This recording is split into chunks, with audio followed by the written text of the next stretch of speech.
नमस्ते, welcome to दिल से स्टोरी।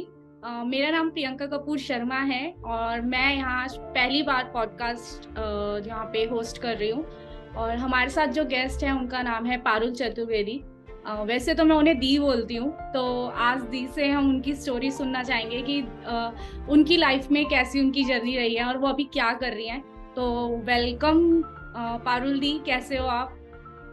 मैं बिल्कुल ठीक हूँ। Thank you and first of all congratulations ये पॉडकास्ट चैनल स्टार्ट करने के लिए and all the very best thank you so for this much.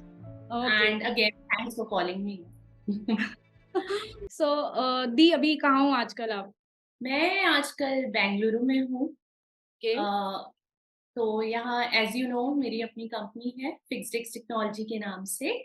तो उसमें अभी मैं एक्सपेंशन के मोटिव से बेंगलोर आई हूँ। तो okay. As you know head office Noida में है एंड थोड़ा एक्सपेंड करने के प्लान्स हैं तो एक्सप्लोर कर रहे हैं बेंगलोर को। ओके। तो अभी आपका एक ऑफिस बैंगलोर में है और एक ऑफिस नोएडा में है, राइट? हाँ, तो बिल्कुल। थोड़ा आप अपनी कंपनी के बारे में बताओ कि क्या करती है आपकी कंपनी? फिक्सड एक्चुअली में क्या कर रही है? ठीक है, फिक्सड अभी मैं बोलूँ तो अगर मैं उसके रूट से बताना चाहूंगी तुमको, तो मैंने ये बिजनेस स्टार्ट किया 2015 में, राइट? एंड अब 8 इयर्स हो चुके हैं इसको। इनिशियली मैंने बहुत बेसिक से सर्विसेज स्टार्ट किया था, that is web design development और एसईओ डिजिटल मार्केटिंग से। अब भी हम लोग एक्सप्लोर कर रहे हैं new horizons like artificial intelligence and mobile games applications ERPs इनमें। तो अगर मैं बोलूँ तो फिक्सडेक्स के ब्रांचेस बहुत वास्ट हैं। जो भी आपको आईटी सोल्यूशन से रिलेटेड चीजें चाहिए एक वेब एग्जिस्टेंस के लिए और अब मोबाइल पे भी एग्जिस्टेंस के लिए, वो सब आपको अंडर वन रूफ हमारी कंपनी के अंडर मिल जाते हैं। ठीक है। तो बेसिकली हम आउटसोर्स करते हैं अपनी सर्विसेज, ग्लोबल क्लाइंटेल है हमारा। तो हुँ। Starting from web, then coming into digital marketing, applications, ERP softwares, mobile gaming, इन सब में हम करते हैं। नया हमने बिजनेस एक्सटेंड किया है, इसका एक्सपेंशन किया है ऑपरेशनल सर्विसेज से रिलेटेड, ग्रेट। जिसमें हम virtual assistance and operational support provide करते हैं अपने क्लाइंट्स को। ओके। तो आपने बताया 2015 से आपने स्टार्ट किया है। तो हाँ जी। जैसे कि मुझे भी याद है, आई थिंक हम लोग मिले भी उसी टाइम पे थे, तो मैं भी आपको वहीं से ही जानती हूँ क्योंकि मैं भी एक आईटी कंपनी में ही वर्क करती थी।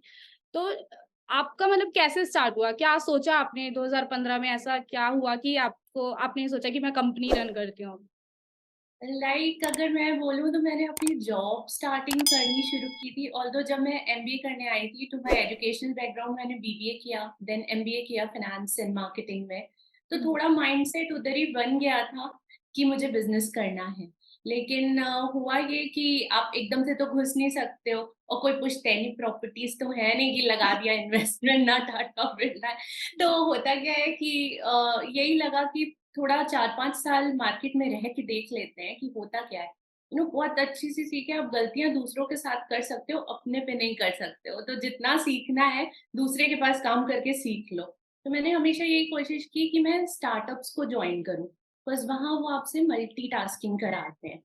इट्स नॉट जस्ट लाइक कि आपने सिर्फ़ अगर प्रोजेक्ट मैनेजमेंट है, तो आप सिर्फ़ प्रोजेक्ट मैनेजमेंट कर रहे हो, ऐसा नहीं है। वो आपको सेल्स भी दे देंगे, वो ऑपरेशंस के भी काम दे देंगे, ट्रू। कभी-कभार अकाउंटेंसी एंड डेटा के भी काम दे देते हैं, तो आपको बहुत सारे फील्ड एक्सप्लोर करने को मिल जाते हैं उसमें। तो I have right. Started from there. 5 साल मैंने इंडस्ट्री एक्सपीरियंस लिया। मैंने मीडिया में भी काम किया हुआ है, इंटर्नशिप्स अपने। देन डिजिटल मीडिया की ओर आई और डिजिटल से फिर आईटी में घुस गई, धीमे-धीमे सीखते-सीखते। और फिर 2015 में एक्चुअली मैं जब वर्क कर रही थी, तो मुझे यही लगा कि अब इट्स अ राइट टाइम, क्योंकि ज़्यादातर लोग मुझे सेल्स पार्ट में घुसाते थे रादर देन प्रोजेक्ट मैनेजमेंट। मुझे लगा जब दूसरों के लिए कर सकते हो, आप पे कंपनी डिपेंड कर रही है कि भाई महीने में सेल लेके आओ वरना हम सैलरी कैसे देंगे, हम ये कैसे करेंगे। उस वक़्त मुझे एहसास हुआ कि इतना प्रेशर अगर मैं अपने पे लेती हूँ, तो why not be your own boss then. तो वहाँ से फिर मैंने अपनी जर्नी स्टार्ट की। ओके। तो अब हम थोड़ा पीछे चलते हैं। ये तो आपका अभी जो कंपनी है, आप रन कर रहे हो उसके बारे में हो गया और हमने कैसे आपने कंपनी को स्टार्ट किया वो भी हमें पता लगा। बट हाँ। आपने कॉलेज कहाँ से किया और आपकी शादी हो चुकी है, तो शादी कब हुई थी आपकी? और ये लव मैरिज है या अरेंज मैरिज है? तो वो हम थोड़ा-सा उस पे आते हैं। ओके। ये तो बिल्कुल फ़िल्मी सी है। मैं एक्चुअली लखनऊ से बिलॉन्ग करती हूँ, तो बीबीए के बाद मैं यहाँ शिफ्ट हुई, ग्रेटर नोएडा में एक कॉलेज जॉइन किया, बेसिक सा। हमेशा लोग कहते हैं, ये भी मैं बताना चाहूँगी कि बड़े कॉलेजेस एंड बड़े प्लेसमेंट, बट मेरे हिसाब से स्टूडेंट से कॉलेज बनता है, कॉलेज से स्टूडेंट नहीं बनते हैं, राइट? तो वो बहुत बेसिक सा कॉलेज इंडियन बिज़नेस अकेडमी नाम का था, अब इंडस बिज़नेस अकेडमी के नाम से जाना जाता है। वो मैंने जॉइन किया था, तो ऑलमोस्ट वहाँ पढ़ाई के ही मोटिव से आई थी और पढ़ाई भी अच्छी खासी कर रही थी। हाँ। लेकिन जो अभी मेरे लाइफ पार्टनर हैं, मुझे वहीं पे टकराए साथ में। तो ओके। हमने साथ में एमबीए किया है, इनिशियल जॉब्स भी हमने साथ में की हैं। तो हुँ। तब से वो होता है ना, माँ-बाप की गोद से हटे और सीधे पति की गोद में गिरे वाला हाल है मेरा कि वहाँ से फिर इनके साथ मिलना हुआ, मेरी लव मैरिज है। हम हुँ। तब से साथ हैं एंड अब बिज़नेस में भी साथ हैं और लाइफ में भी साथ हैं। We are partners both there in business as well as life. तो ओके। वहाँ से स्टार्ट हुई ये चीज़ें तो पर्सनल अभी लाइफ में। आपके एक बेबी भी है, हाँ, तो है। बेबी बॉय, तो अभी वो कितने साल का है? अ, अभी 6 जुलाई को वो 3 साल का हुआ है। तो हुआ है, अभी तो छोटा ही है, 3 साल का है। छोटा-सा है। तो बेबी हुआ और आपका आई थिंक तब कंपनी आप रन कर रहे थे। तो हाँ उस जी, टाइम एंड पे बहुत आपको बहुत डिफिकल्ट प्रॉब्लम होती होगी? मतलब कैसे मैनेज किया आपने सब चीज़ों को? वो ना बहुत ही डिफिकल्ट सिचुएशन में हुआ। Actually if you remember Covid time, तो 2019 लास्ट में आई गॉट टू नो कि आई हैव कंसीव्ड, तो उस हिसाब से एंड 2020 में मार्च में लॉकडाउन हो गया बिल्कुल ही। यस। एंड ग्लोबल क्लाइंटेल है, जैसा मैंने आपको बताया, तो बिज़नेस के भी सोर्सेज़ कम होने लगे। तो उस वक़्त मेंटल प्रेशर भी काफ़ी था, as well as obviously pregnancy and उस वक़्त का माहौल भी ऐसा था कि मेड्स नहीं हैं, घर वाले भी आस-पास नहीं थे, अकेले मैं और मेरे हस्बैंड ही रह रहे थे। तो समहाउ वी मैनेज्ड, तभी हमने ऑपरेशनल सपोर्ट की सर्विसेज़ स्टार्ट की उसी वक़्त पे, क्योंकि उधर मार्केट इस चीज़ का दिखा। देखो होता क्या है कि डाउनफॉल्स और ये सारी चीज़ें तो आती रहेंगी। उसमें कोई ना कोई आपको सॉल्यूशन, आप दूसरों के लिए भी वो टाइम डिफ़िकल्ट है। आप कोई ना कोई आइडियोलॉजी या सॉल्यूशन उसका निकाल लोगे तो आपको भी फ़ायदा हो जाता है और क्लाइंट्स के लिए भी फ़ायदा हो जाता है। तो हमने तभी से ऑपरेशनल सपोर्ट की सर्विसेज़ निकालनी शुरू की। तो उस वक़्त मुझे याद है हम घर में बैठ के और छोटी-छोटी टीम्स अपना घर से ही काम कर रहे होते थे। नेट का बिल मैं इधर से पे कर देती थी टीम का। उस समय 2 से 3 ही लोग थे जो ऑफ़िस में बचे थे। अच्छी हुँ। खासी 10-12 की टीम से मैं 2 या 3 ही लोग बचे थे उस वक़्त तक। तो उस प्रेगनेंसी टाइम में भी काम किया है हम लोगों ने और उसके बाद बेबी होने के बाद हाँ, ब्रेक मैंने कभी नहीं लिया। Even if it's in hospital, तब भी मैं मतलब थैंक्स टू स्मार्टफ़ोन्स अपने क्लाइंट्स के साथ कनेक्टेड थी उस वक़्त भी। वॉव! तो ये तो मतलब बहुत इंटरेस्टिंग बात है कि आप हॉस्पिटल में बैठ के भी काम कर रहे हो अपना। हाँ, तो वो होना ही चाहिए यार। जैसे इफ आई टेल यू कि आज मेरी तबीयत कुछ ज़्यादा ख़ास ठीक थी नहीं, मैं पेन किलर खा के यहाँ पे बैठी हूँ, कमिटमेंट इज़ कमिटमेंट। ये अगर रूल आपने रख लिया है ना, तो आपसे जो कनेक्टेड लोग हैं, स्पेसिफिकली क्लाइंट, वो कहीं नहीं जाएँगे। ख़ासकर मेरे क्लाइंट्स तो कहीं और नहीं जाते। तो ग्रेट। इसलिए हाँ, बेबी के साथ थोड़ा डिफ़िकल्ट होता है, बट मैंने अपने शेड्यूल उसी हिसाब से मैनेज कर रखे हैं। लाइक हुँ। मुझे पता है मेरे बेबी का इतने से इतने वक़्त तक सोने का टाइम है। तो मोस्टली मैं फ़ोन पे बिज़नेस या कम्युनिकेशंस मैनेज कर रही होती हूँ टीम से, क्लाइंट से। सेल्स पार्ट मेरे हस्बैंड देखते हैं क्योंकि मेरे लिए फ़ॉलो-अप्स एंड ऑल मुश्किल हो जाते हैं बेबी के साथ। ऑपरेशनल पार्ट या प्रोजेक्ट हैंडलिंग पार्ट, क्लाइंट से बात करना, वो सब मैं अभी भी देखती हूँ। तो हुँ। फ़ोन से देखती रहती हूँ, हाँ, जैसे ही बेबी सोता है, वो 2 घंटे का जो होता है उसमें लैपटॉप ओपन होता है, मीटिंग्स होती हैं, कॉल्स होती हैं। इस बीच यही बस ड्रॉबैक हो जाता है कि आपको अपने लिए टाइम नहीं बच पाता है। तो अभी भी आप हाँ, बेबी लेकिन को सुला के आए हो? हाँ, बिल्कुल। अभी वो स्कूल नहीं जाता है तो उसको किनारे एक जगह शांत करके then I schedule it accordingly कि हाँ, फिर शेड्यूल करती हूँ चीज़ों को। Nice, nice. ओके। तो ये तो हो गया आपका पास्ट थोड़ा-सा और थोड़ा-सा आपका प्रेज़ेंट में, और अभी आपका फ्यूचर प्लान क्या है? मतलब आप क्या स्किल्स और नई रन करने वाले हो, या मतलब आप कुछ क्या सीख रहे हो ऐसा नया? कुछ उसके बारे में देखो कुछ ना कुछ मैं क्या है मुझे बहुत सारी नई-नई चीज़ें अट्रैक्ट करती रहती हैं। इफ यू आस्क मी मेरे कोर्सेज़ ऑनलाइन में देखोगे ना, तो वो वेब डिज़ाइन डेवलपमेंट से लेके रेकी सीखने तक सब मिल जाएगा आपको, फ़ोटोग्राफ़ी भी मिल जाएगी। बट बताओ? हाँ to be on professional front मैंने आर&डी डिपार्टमेंट अभी स्टार्ट किया है अपनी कंपनी में एंड मैं एक्सपेंड करने वाली हूँ अपनी ब्रांच गेमिंग की ओर। लाइक अभी तो हम क्लाइंट्स के लिए डेवलप करते हैं, बट फिक्सडेक्स बहुत जल्दी अपना गेमिंग कंपनी लॉन्च कर रहा है जिसके अंडर हम खुद के गेम्स लॉन्च करेंगे। सेकेंड पार्ट एनिमेशंस की ओर घुस रही हूँ मैं थोड़ा सा, क्योंकि मुझे म्यूजिक में इंटरेस्ट है थोड़ा सा। अब किड भी है तो थोड़े आइडिया मिलते हैं कि यार यूट्यूब पे ये इतने बच्चे देखते रहते हैं, तो व्हाई नॉट कि हम एनिमेशन की ओर भी घुसे। तो हुँ, ऐसा नहीं है बच्चे होने से हमेशा प्रॉब्लम होती है, नए-नए आइडियाज़ भी बिज़नेस के निकलते हैं। ये बहुत हाँ, अच्छी बात बोली आपने कि ऐसा नहीं है कि बच्चे होने से प्रॉब्लम्स ही होती है। ये तो बहुत अच्छी बात है बिल्कुल। कि जो लोग ये सुन रहे हैं उनको इससे पता लगेगा कि ऐसा नहीं है कि जो लड़कियाँ घर में रहती हैं वो अपने बिज़नेस नहीं कर सकती, और ऐसा नहीं है कि बच्चा होने के बाद भी लोग अपना काम नहीं करते। तो ये आपने बहुत हाँ। अच्छी बात बोली है। नहीं, नहीं, बिल्कुल, बहुत आराम से कर सकते हो। इवन मेरे लिए तो बहुत आसान हो जाता है जब मैं स्ट्रेस्ड अप होती हूँ या कोई भी प्रॉब्लम बिज़नेस में भी लगी रहती है, पर्सनल लाइफ में भी लगती ही है। But when you have a kid and आप उसके साथ खेलते हो, आप वापस से अपना बचपन जी रहे होते हो। आप बिल्कुल बच्चे बन जाते हो, आप सारी चीज़ें भूल जाते हो। आपने कभी देखा है बच्चों को सोते हुए दोनों हाथ ऊपर करके मस्त होके हवा में सो रहे होते हैं। तो काफ़ी स्ट्रेस भी हटता है आई मीन उससे। हाँ, बस यही है कि थोड़ा अपने को अब वही है आप प्रायोरिटी क्या सेट करते हो? राइट, आपको अपनी प्रायोरिटीज़ सेट करनी पड़ती है। राइट। तो अभी आपने बोला कि आपको म्यूज़िक बहुत पसंद है। तो सुनना पसंद सुनना है। पसंद है या आपको गाना पसंद है? सुनना भी पसंद है एंड ऑब्वियसली अगेन मेरी हॉबीज़ में भी है म्यूज़िक, तो थोड़ा बहुत मैंने थोड़ा-सा अभी इनिशिएटिव लिया है कि अपना इंस्टा चैनल चला लेती हूँ, मैं थोड़ा हैंडल उसपे अनप्लग्ड सॉन्ग्स गा-गा के, थोड़ा शौक है, सीखा नहीं है, I am not a trained one. तो हुँ, बस यही है कि कुछ अलग करना है अगर, तो गाना गा लिया, यही है। बिकॉज़ आप जब बिज़नेस रन करते हो तो आप बहुत ज़्यादा सोशल नहीं हो पा रहे होते हो। You right. नो आप बॉस होते हो तो आप बाकी के एम्प्लॉइज़ से एक थोड़ा-सा डिस्टेंस करना पड़ता है। बिज़नेस में टाइमिंग्स नहीं होते तो आप आस-पड़ोस से भी सोशल सर्कल या रिलेटिव से नहीं बना पा रहे होते हो।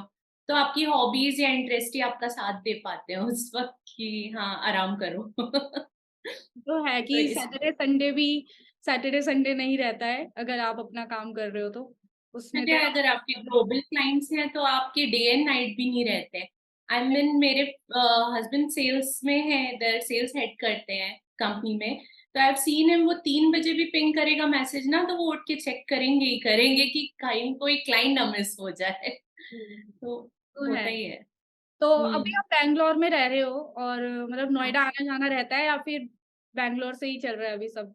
नहीं, नहीं, नोएडा आना-जाना रहता है। As I told you head office है वहाँ, प्लस जड़ें कहाँ छूटती हैं यार। तुम दिल्ली से बाहर आ सकते हो, लेकिन दिल्ली एनसीआर को दिल से बाहर नहीं निकाल सकते हो। दिल्ली वो दिल से कैसे निकलेगी? कैसे निकलेगी? तो आप किसी कोने में रहो, इतना तो श्योर है कि आप दिल्ली मिस करोगे और वापस बार-बार आओगे ही आओगे वहाँ मतलब अगर पे। हम बात करें कि दिल्ली की या बैंगलोर की या नोएडा कहीं की भी, तो आपको क्या लगता है, मतलब दिल्ली बैंगलोर की वाइब कैसी है? दिल्ली की कैसी है और बैंगलोर की वाइब कैसी है? देखो, अब वही थोड़ी-सी बायसनेस हो जाएगी और शायद सुनने वाले साउथ एंड नॉर्थ के अलग-अलग होंगे। तो no offence to any city but Delhi दिलवालों का शहर है यार, है हुँ, ना? और प्लस खाने फूडिंग, लैंग्वेज सारी चीज़ें होती हैं। उनको भी आई एम श्योर जब वो वहाँ आते होंगे तो ये प्रॉब्लम होती होगी साउथ से जो लोग नॉर्थ आते होंगे, कि हुँ, एक तो आपका लैंग्वेज बैरियर बहुत हो जाता है। प्लस फूडिंग बिल्कुल डिफरेंट हो जाती है। आई मीन 2 ही चीज़ों पे तो आदमी ज़्यादा बेस बना रहा होता है, या बातें करके या खा के, हम इंडियंस तो वैसे ही हैं। तो हुँ, दोनों ही बदल जाते हैं। तो थोड़ा बट हर शहर का अपना एक कल्चर है, एक अपनी एक वाइब है। हाँ, तो मेरे ख्याल से दोनों ही अपनी-अपनी जगह बहुत अच्छे से हैं। ओके। तो जैसे कि आपने बताया कि आपने जो कॉलेज किया और जो आपका ऑफिस का रहा, तो हुँ। उससे पहले आपका बचपन कैसा था? आप कैसे थे? शैतान थे या मतलब बहुत इनोसेंट थे? कैसे थे मतलब? थोड़ा-सा फन पार्ट में आते हैं। फनी पार्ट मेरा बचपन बड़ा बोरिंग था तो फनी था नहीं actually. If you ask me मैं जॉइंट फैमिली में रही हूँ, ठीक है? और प्रिविलेज्ड रही हूँ क्योंकि अगर चाचा, ताऊ जी सारे अंकल, आंटीज़, बुआज़ में एक-एक लड़की रही हूँ उस वक़्त में। ओके, तो ऑब्वियसली 3-3 4-4 भाई कज़िन्स मिला के एंड अकेली मैं लड़की, पैम्पर्ड भी बहुत रही हूँ, प्लस रिस्ट्रिक्शंस भी बहुत रहे हैं उन चीज़ों को लेके। बट हाँ, एज़ आई टोल्ड यू कि खेलने-कूदने में बचपन में बड़ा मज़ा आता है, तो मैं ज़्यादा इंडोर पर्सन रही हूँ, हुँ, शांत स्वभाव की रही हूँ, इतनी बोलने वाली नहीं रही थी। मैं अब जो काम कर रही हूँ उसके बिल्कुल ऑपोज़िट रही हूँ उस वक़्त। तो जिसकी वजह से मुझे काफ़ी चैलेंजेस फेस करने पड़े थे जब मैं घर से बाहर आई थी। जैसे मैंने बताया इकलौती थी उसमें, लड़कियों में, तो पैम्पर्ड भी बहुत थी, एडजस्टमेंट बिल्कुल नहीं आता था। अगर मैं 11 बजे तक भी सो रही हूँ, तो मुझे कोई उठा नहीं सकता। किचन कभी घुसी नहीं लाइफ में। तो वो सारी चीज़ें, बट हाँ, इधर मैं एक चीज़ बोलना चाहूँगी, आजकल जो लड़कियाँ काम कर रही हैं, जॉब कर रही हैं या कुछ भी फाइनेंशियली डिपेंडेंसी नहीं है जिनकी, उन्हें ऐसे लगता है कि हमें खाना बनाना सीखने की ज़रूरत नहीं है या हम घर के काम क्यों करेंगे। But right. I will tell you with my personal experience कि बेसिक सबको आने चाहिए, क्योंकि अपना पेट भरना ज़रूरी है। नहीं, नहीं, क्योंकि मैं भी कभी किचन गर्ल रही नहीं हूँ। बट एंड मैं बेबी कहूँ बेबी ने सब सिखा दिया। बेबी के आने के बेबी ने बाद सब सिखा दिया। कुछ भी हो जाए किसी हाल में, आई मीन जब बेबी हुआ था तो थोड़ी-सी कंडीशन ठीक नहीं थी, ये एनआईसीयू में रहा 4 दिन एंड ओह! जहाँ स्टिचेज़ में लोगों को 3-3 4-4 दिन लग जाते हैं उठने में, मैं विदिन 24 आवर्स उठ के 2 फ्लोर नीचे इसको फीड कराने जाती थी, बिकॉज़ बेबी सब सिखा देता है। आप कितने दिन खुद तो मैगी खा सकते हो, उसको नहीं खिला सकते ना। राइट। तो ये थोड़े चैलेंजेस आए मेरे बचपन में और अभी से जो अंतर आया, बिकॉज़ वहाँ पैम्पर्ड बहुत ही एडजस्टमेंट नहीं आता था। हुँ, हॉस्टल आई तो बहुत एडजस्ट करना पड़ा चीज़ों को। प्लस घर से कभी ज़्यादा बाहर दोस्तों-वोस्तों साथ जाती नहीं थी। तो हुँ, लोग समझ में नहीं आते थे, इंडिविजुअली इंसान समझ नहीं आते थे कि कौन किस हिसाब से बात कर रहा है। अब अगर मैं ये चीज़ें बता रही हूँ तो एज़ अ बिज़नेस एंटरप्रेन्योर ये बिल्कुल अपोज़िट नेचर है। राइट। बट जब आप आते हो फील्ड में तो आपको आपकी लाइफ में यही तो है, आपको नई-नई चीज़ें सीखनी है और सीखोगे आप गलतियाँ कर के। बिना गलतियाँ तो कोई नहीं सीख पाएगा। Right, right. और यही मोटिव हाँ, है हमारा भी कि हम इस चैनल के थ्रू लोगों को यही इंस्पिरेशन देना चाह रहे हैं कि लोगों की स्टोरी सुन के उनको ये पता लगे कि लोग कैसे होते हैं और कैसे बनते हैं, उनका कैसा हसल का टाइम भी होता है। बहुत सारी चीज़ें कि अगर मैं हाँ, आपकी भी बात करूँ तो आपने आपने अगर बचपन का टाइम आया तो आप बहुत अलग थे, बट बड़े होते-होते आपकी लाइफ में बहुत चीज़ें बदली, आप लोगों से मिले, कनेक्ट करने में मुश्किल हुई, आपको कम्युनिकेट करने में मुश्किल हुई और अब भी आप नोएडा टू बैंगलोर शिफ्ट हुए हो, तो वहाँ भी आपको बहुत कुछ फेस करना बहुत पड़ा है। डिफरेंसेस हैं। तो मतलब राइट। ये एक बहुत ही अच्छी स्टोरी है उन लोगों के लिए जो मतलब ये सोचते हैं कि हम कुछ नहीं कर सकते या हमें करना है बट हम कैसे करें? तो मतलब आपका तो एक बेबी है और आप बेबी को भी सँभाल रहे हो और कंपनी भी रन कर रहे हो। और सबसे अच्छी बात कि आपने डिलीवरी के टाइम भी फुल टाइम वर्क किया है तो मतलब आपको तो मतलब काम नहीं छूटा जी, देखो इंटरेस्ट के ऊपर है। It's not always about making money, पैसा ही हर चीज़ नहीं होती है। पहचान बहुत बड़ी चीज़ होती है, पैसा यहीं छूट जाता है। राइट, लेकिन जो आपकी पर्सनैलिटी है, आपकी पहचान है, वो आगे तक आपके बाद भी रहती है यहाँ पे लोगों को राइट, याद। तो राइट। फ़ोकस उस पे ज़्यादा होना चाहिए। सही हुँ। बात है। तो आप कुछ आजकल के यंगस्टर्स को कुछ कहना चाहोगे अपनी अपने एक्सपीरियंस के थ्रू? यार, जो मैंने यंगस्टर्स में देखा है, पहली चीज़ ये है कि बेसिक एजुकेशन लो। कई लोग हैं जो पैसे से अट्रैक्ट होके, वेदर इट्स सोशल मीडिया या कुछ, अपनी एजुकेशन को आधा छोड़ देते हैं क्योंकि पैसे, अब मैं ये नहीं कहती इंजीनियर बनो, एमबीए करो या डॉक्टर बनो, एटलीस्ट बेसिक्स लो, क्योंकि एजुकेशन एंड लर्निंग से ही सोसाइटी बनती है, बिना पढ़े नहीं होगा। आप इंटरेस्ट को फॉलो करो, कोई नहीं कह रहा 80-90% लेके आओ, एटलीस्ट बेसिक एजुकेशन लेके 12th कर लो, ग्रेजुएट हो जाओ, इतना कर लो।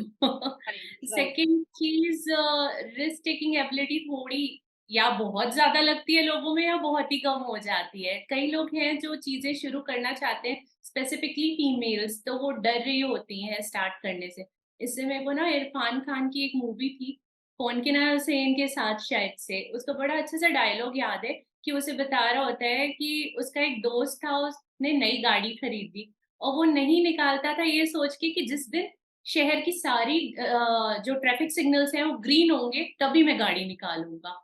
तो कौन से हंस के बोलती है वो तो बड़ा पागल है, जब तक गाड़ी निकालेगा नहीं पता कैसे चलेगा कि ग्रीन सिग्नल है कि रेड सिग्नल है। वही बात है कि गाड़ी निकालो, तब तो जानोगे कि कैसा है कैसा नहीं है।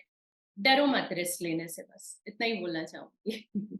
Nice ji, thank you so much. मुझे तो बहुत मजा आया क्योंकि मैंने भी पहली बार ऐसे होस्ट किया है पॉडकास्ट का एक चैनल को आगे खुद से पर्सनली, तो मतलब मुझे भी बहुत अच्छा लगा आपके साथ आपकी लाइफ की स्टोरी को जान के, क्योंकि मैं भी आपके बारे में जानती थी बट इतना नहीं जानती थी जो मुझे भी आज पर्सनली पता लगा है, और लोगों को भी शायद आपसे बहुत कुछ सीखने को मिला होगा। और इसी के साथ हम इस पॉडकास्ट का एंड करते हैं और थैंक नेक्स्ट यू, पॉडकास्ट में मिलेंगे सबसे। दी thank you so much. Thank you Priyanka, and all the best. खूब चैनल को आगे बढ़ाओ तुम। ठीक है, थैंक यू दी। All right, bye.